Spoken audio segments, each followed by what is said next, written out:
United Civil Rights Council of America is a collection of family rights activists, both from the divorce world, the paternity world, the child protective services world, and others who experience parental alienation and other symptoms of the fallout and the aftermath of the breakdown that family courts in America actually are.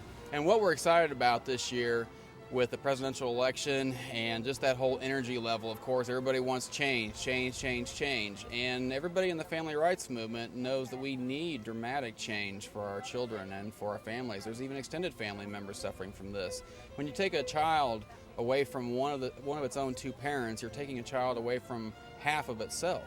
And the extended family members also suffer. So you're actually depriving our children.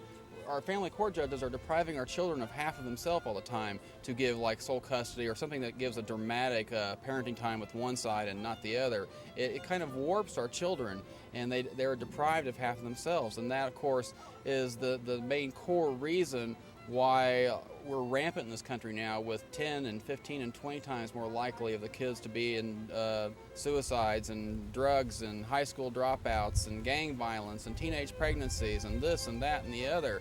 Well, it's because they don't have direction. They don't have the nurturing, bonding spirit from the mother, and they don't have the discipline, control spirit from the father, and this affects both our young girls and our young boys. It's just devastating to our American way of life. Family is not together anymore. At least the child still needs to be with both parents to be able to progress and grow and learn and develop healthily and naturally, so we can have a functioning society as opposed to a society that's literally falling apart. There's problems with many federal funding schemes out there, and one example is the child protective services agencies in different states.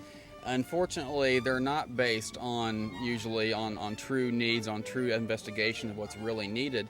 They're paid by commission most often, so it's actually a mercenary basis that the social workers themselves within a department or whatever, they get their minimum. It's like being a waitress or a waiter at a restaurant. You get your really base minimum wage, which just doesn't cut it, and then you get your tips. And that's what they have. The more children that they remove out of the home, the more money they make directly, because the state then makes more federal funding dollars too. And of course, then they bump it up even higher. They want special needs children, because instead of $5,000 per child, now you get $8,000 for a child. And so, of course, every child that goes through the Child Protective Services miraculously comes up that they have to have some sort of additional treatment, you see, because they need the money, they need the administration, we need government to grow bigger and fatter and more lethargic. So that's just one example. Child support is a terrible myth in this country. Back in 1975, when OSCE, which is the Federal Office of Child Support Enforcement, got started, again, a laudable goal. There were some children out there that were suffering because their non-custodial parents were, not shaping up. But at that time, we already had an 80 to 81% full payment rate from non-custodial parents to custodial parents, even before there was any kind of administration or enforcement for child support. In other words, most people paid, everything was hunky-dory, and you didn't have to spend billions of dollars a year funding a system that now, after 33 years later, we have spent, $400-500 billion, over 10 times the entire amount of all child support that was ever owed by anybody, and we have dramatically increased our percentage enforcement rate up by a single whole percent. Well, at the bottom core, it's really an awareness issue. I mean, whether we're fighting in court, or whether we're talking to legislators, or whether I'm talking to you right now on the video, it's still an education matter. You want people to understand what's wrong, what needs to be done. Because once you take the time away from a parent and a child, I don't care what the reason is, you cannot have a relationship without time. And so whether it's a husband-wife and they live apart, they don't spend much time together, their marriage is going to break down. Same thing with a parent and child. If they physically don't have the time to do the little things that create the bonds, that relationship is going to erode regardless, one way or another. And so when we, as a system in this country, when we actually are ignoring what's called equal protection to give mothers and fathers an equal starting point in the court, and then if they mess up, then they mess up. See, that's what we should do. So we need to educate our judges and our attorneys that this is the law and they need to follow it. And the other side of that is we need to always do what we're doing right now, right here in this spot, which is spreading awareness and education to the people themselves.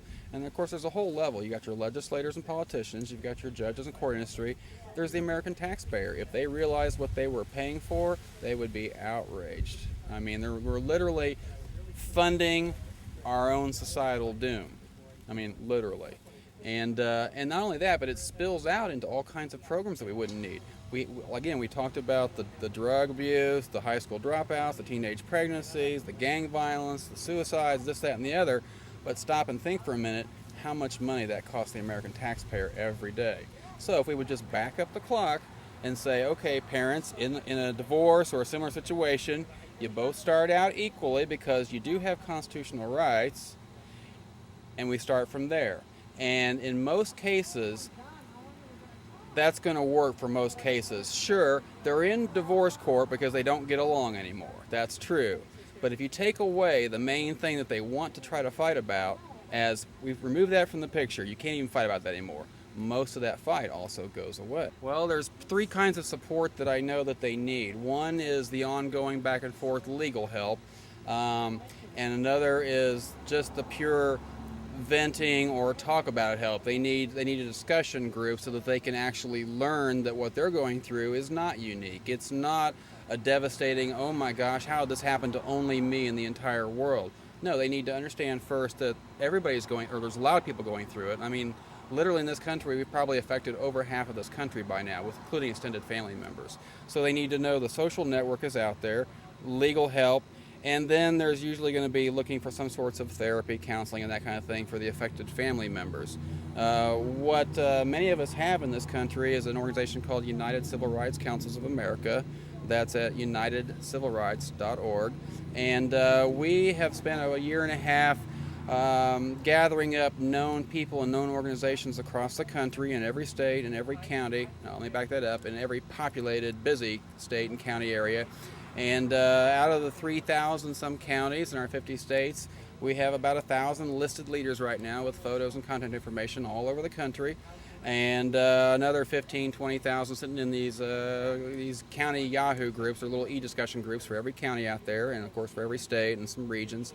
And because of all this coming together of many organizations, and you can see all of them with all the different organizations that they support in each different state, so forth. Because of that, you have many different people working on all kinds of different things. We have Parental Alienation here today. We sometimes have people going to court watching and defending you in your court case or what have you. We make trips to governor's offices, and we make trips to legislators, and we do all these kinds of things. So now when you've got thousands of people doing all kinds of different things, and you get these 57 people doing the same thing together, that creates more success, and it creates more results, and the same thing that we're trying to do everywhere. So we would suggest that everybody get hooked into unitedcivilrights.org. You can find your own state or your own county group of people who are there right now, and that you can lean on for support, both for social, therapeutic, legal, and I don't know, play golf too, maybe, I don't know. The entire universe has got negative and positive, and we could go into karma, whatever you want to call it.